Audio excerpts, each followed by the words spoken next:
Here's one thing most people probably do not know about New York City. New York City has a gondola. Swiss Alps style. Yes, New York is a really densely populated city where the only way to really get around on a daily basis is by riding the subway or taking a bus or hailing a cab, but there is another way. Gondola. Look at that. Gondola, so awesome. It just sails right over the cars and the cabs and the overpasses and everything. It's real. The reason I mention this gondola actually living in New York City, even though most people don't know it, has to do with the Occupy Wall Street protests. The Occupy Wall Street protests in New York that have just entered their fourth week. These protests have gained enough national traction that individual Republican candidates for president are now being asked about the protests as they campaign across the country. Here, for instance, is Republican presidential frontrunner Mitt Romney denouncing the Occupy Wall Street protests earlier today at a campaign stop in New Hampshire. I think the idea of dividing our nation at a time of crisis is the wrong way to go. All the streets are connected. Wall Street's connected to Main Street. And so finding a scapegoat, finding someone to blame, in my opinion, isn't the right way to go. All the streets are connected. Wall Street connected to Main Street. You know, that is actually a checkable thing. And if you check it, it turns out not to be true. Here is a map of Manhattan. There's Wall Street at the very bottom of Manhattan over there on the left. And there is a Main Street in New York City. It is all the way over there, sort of in the center right there. Turns out they are not at all connected. In fact, they are separated by a body of water. Main Street in New York City is located on Roosevelt Island, which is a lovely but tiny island in the East River. So if you want to go from Main Street to Wall Street in New York City, they are not connected. You gotta use the gondola. Okay? I mean, technically the tramway, I guess they call it, which connects Roosevelt Island to Manhattan, and thus that connects Main Street to Wall Street. Sorry, Mitt Romney, work on the metaphor. They are not connected, except by a vaguely Swiss-seeming thing that you probably don't want to talk about. The Republican presidential frontrunner having to come up with an attempted snappy rejoinder to your protest, failing, but attempting to come up with that rejoinder, that is actually, for the protesters, a pretty sure sign that their protest movement is catching on. Another sign, accelerated media coverage of the cause. Not media coverage of the organization necessarily or specific protesters, but of the cause that the protest is against.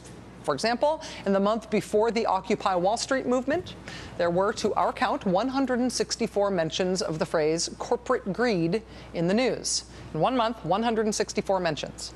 In the month since the Occupy Wall Street movement has been underway, 1,801 mentions of that same phrase, corporate greed, in the news.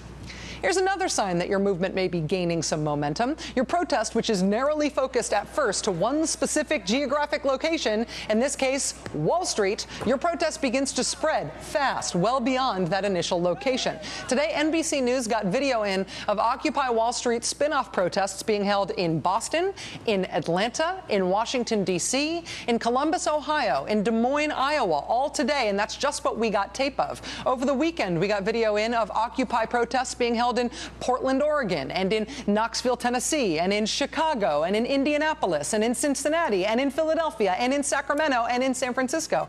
Today, New York City Mayor Michael Bloomberg announced that the protesters who have camped out on actual Wall Street in New York City will be allowed to stay there indefinitely. Officials in Washington, D.C. giving protesters there permission to stay for at least 4 more months. But perhaps the best sign that your protest movement is catching on would be this one right here. Dead-end saboteurs showing up from the right to try to take the whole thing out of context and make it look like something that it's not. Tape here of right-wing activist James O'Keefe. Remember him from the Acorn fake pimp thing, the Shirley Sherrod thing? Wandering around Occupy Wall Street today, presumably in some attempt to make the protest look like it has something to do with hookers, or that it implies something scary about black people. Yeah, not sure what the scary black people or scary hookers storyline will be yet. We'll have to wait for the grossly, malignly edited tape. A conservative writer with the American Spectator magazine acknowledging today, too, that he infiltrated the Occupy D.C. protests, provoking a pepper spray confrontation with a security guard at a national museum, specifically provoking the pepper spray incident as a provocateur. Occupy Wall Street has officially engendered a full-scale right-wing freakout from the people on the right who have made themselves responsible for defending the specific policies that are now being protested against. People who have been advancing and defending policies that advance the interests of the richest 1% of people in the country. Those folks are now in full panic mode. I, for one, am increasingly concerned about the growing mobs occupying Wall Street and the other cities across the country. Sowing class envy and social unrest is not what we do in America. You think that's what the president I think the president is doing that. I think he's preying on the emotions of fear, envy, and anger, and that is not constructive to unifying America. My parents, they never played the victim card.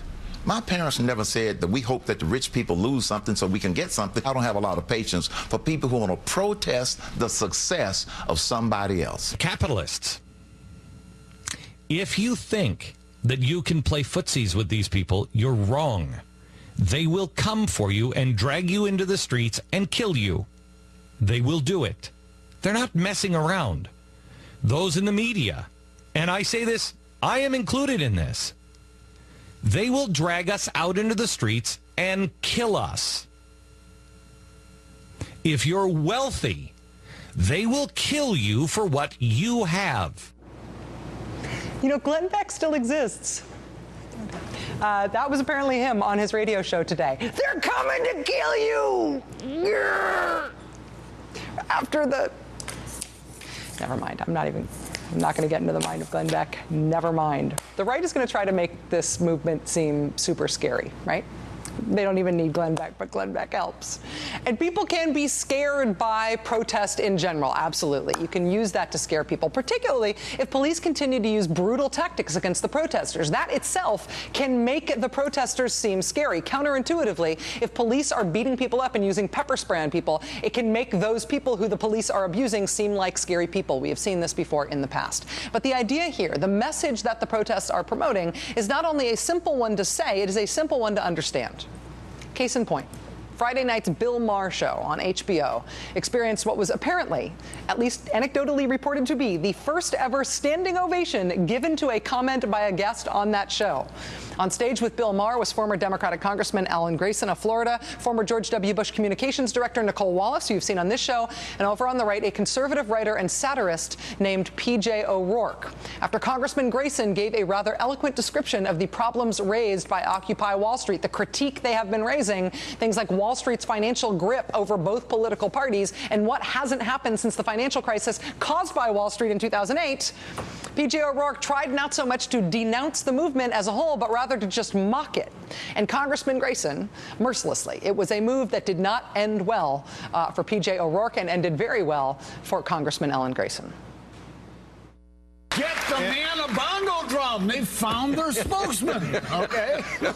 Well, take your shoes off, get a bongo drum, forget where to go to the bathroom, and it's yours. Listen, if I am a spokesman for all the people who think that we should not have 24 million people in this country who can't find a full-time job, that we should not have 50 million people in this country who can't see a doctor when they're sick, that we shouldn't have 47 million people in this country who need government help in order to feed themselves, and we shouldn't have 15 million families who owe more on their mortgage than the value of their home, okay, I'll be that spokesman.